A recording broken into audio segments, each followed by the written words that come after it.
Our source told us Irish Republicans have spent years forging links with Latin American revolutionaries, exchanging intelligence and military expertise.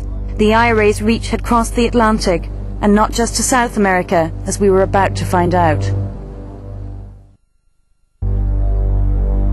Florida. 3 years ago, an IRA gun-running operation was exposed, giving a rare insight into the IRA's international activities. Siobhan Brown has done time for the IRA.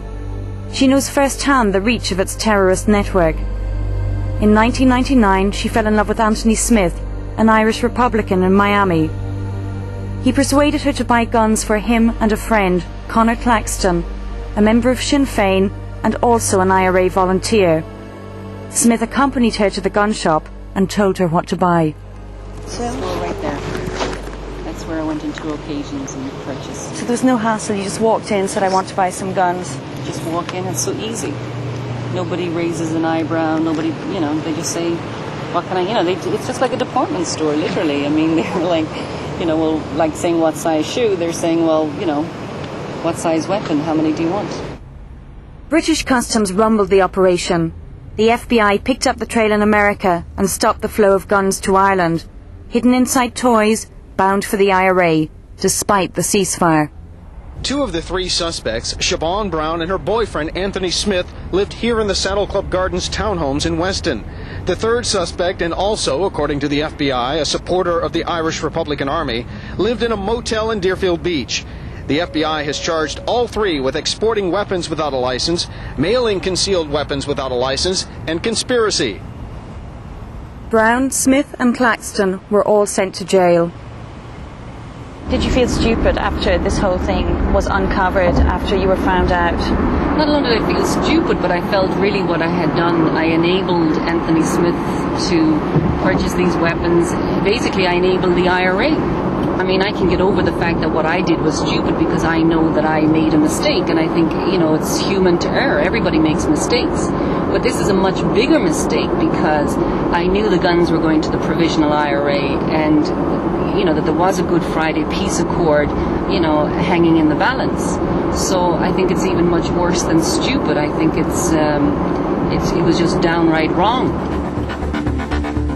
Since prison, Siobhan's life has changed. She has lost everything and is now outspoken about her insight into the workings of the IRA.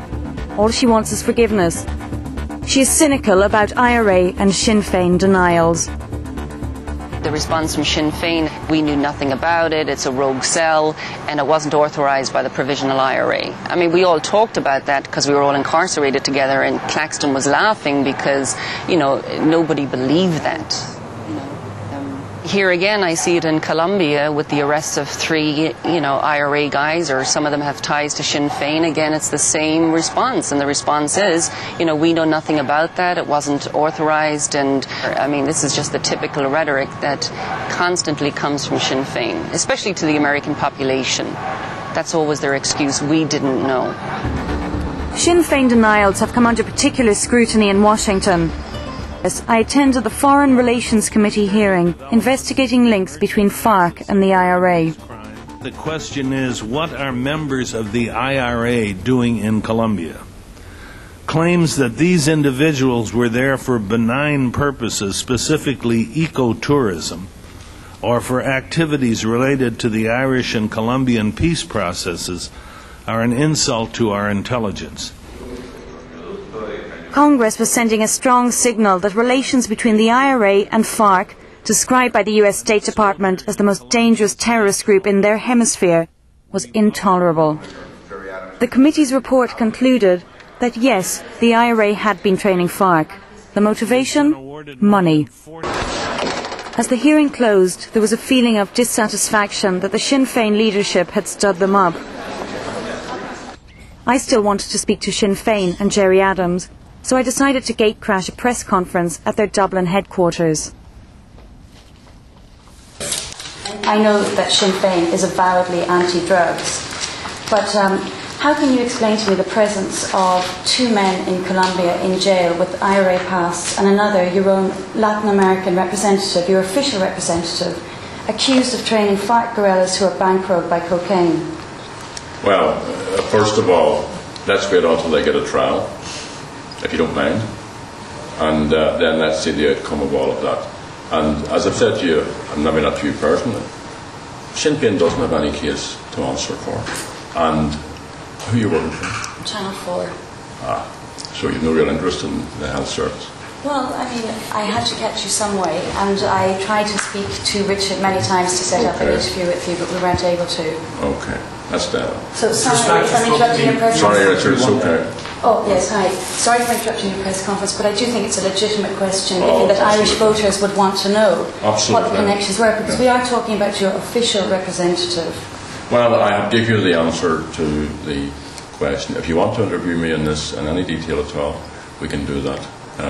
Do you want to talk about it now? I want to finish the health press conference. conference. Can we talk about it after this? If you wish. I'd love to, thank you. Thank you. Can I move over there and sit beside you so we have the one radio mic? Well, I'm not going to spend all day on it. No, we don't have to set you up. If I sit beside you, then we can hear you as well. The Colombian affair is an embarrassment to Sinn Féin and to Gerry Adams, and also threatens to undermine the delicate peace process in Ireland. It's no wonder that Adams' public statements have been guarded.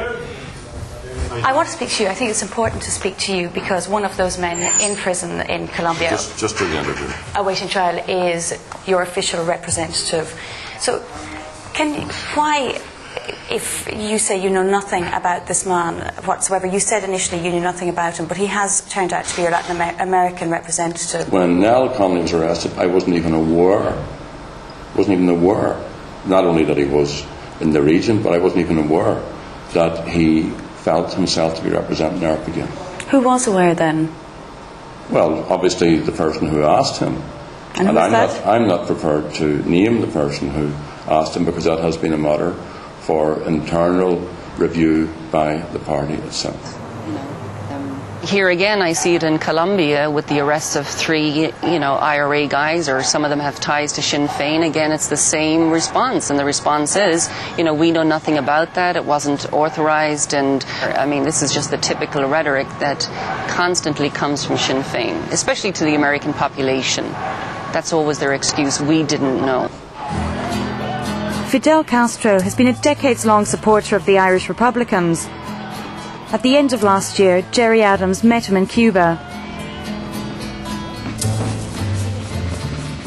Adams went to unveil a monument to commemorate the Republican hunger strikers. It was a trip that had clearly been some time in the planning. It's our understanding from the Cuban authorities that Connolly had been part of organising this trip before his arrest in Colombia.